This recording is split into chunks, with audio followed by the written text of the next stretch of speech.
Assalamualaikum warahmatullahi wabarakatuh. Teman-teman sekalian yang dirahmati oleh Allah Subhanahu wa Ta'ala, yang semoga selalu dijaga hatinya oleh Allah Subhanahu wa Ta'ala, agar selalu percaya dan yakin kepada Allah Subhanahu wa Ta'ala. Karena kelemahan kita itu berawal di saat kita mulai meragukan Allah Subhanahu wa Ta'ala.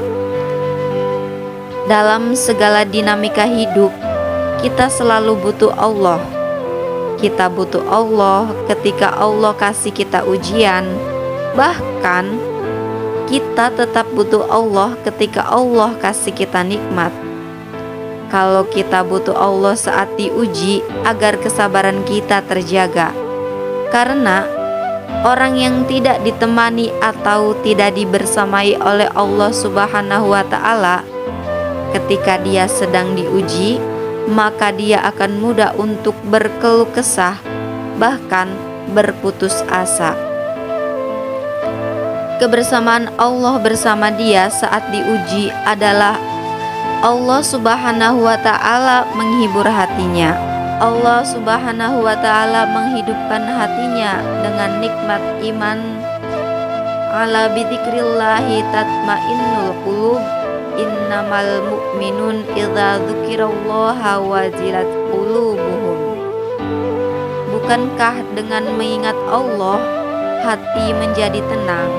Dan orang yang beriman apabila diingatkan dengan nama Allah, disebut nama Allah, maka hatinya akan bergetar. Ini bentuk Allah membersamai hambanya ketika dia sedang diuji.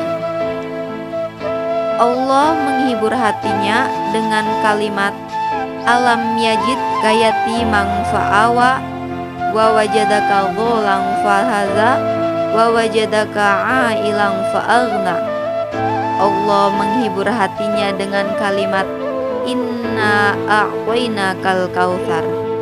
Allah menghibur hatinya dengan kalimat kalla saya'lamun tsumma kalla saya'lamun. Allah menghibur hatinya dengan kalimat la tahzan innallaha ma'ana. Ini adalah bentuk saat Allah membersamai seorang hamba ketika dia sedang diuji. Allah membersamai seorang hamba ketika dia sedang diberi nikmat.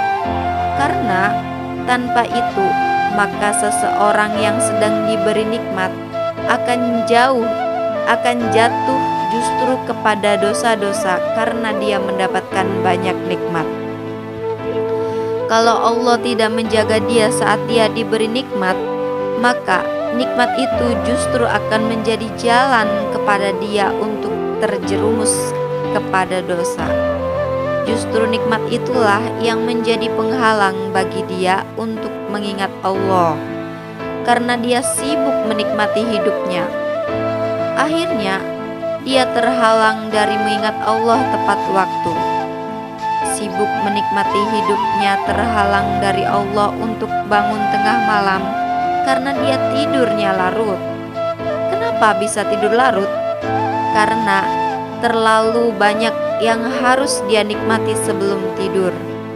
Dia bisa makan-makan, dia bisa jalan-jalan, dia bisa ngopi, dia bisa ketemu temen, dia bisa belanja, bahkan dia bisa nunggu midnight sale untuk menghabiskan nikmat yang Allah kasih kepada dia, sehingga dia tidurnya terlalu larut, lalu dia tidak bisa bangun untuk menghadap Allah, curhat kepada Allah. Hal yang selama ini dia lakukan justru ketika dia diuji oleh Allah. Ketika dia diuji oleh Allah, mudah baginya untuk bangkit tengah malam, curhat, sujud panjang, menangis dalam doa. Ketika Allah kasih nikmat, curhatnya hilang, malamnya lelap sampai bahkan subuhnya kelewat. Ini kalau Allah enggak membersamai seorang hamba ketika dia diberi nikmat, sehingga orang yang seperti ini Kalau dalam keadaan seperti ini terus-menerus dalam jangka waktu yang lama, nanti dia akan terjebak dalam istidraj. Wassalamualaikum warahmatullahi wabarakatuh.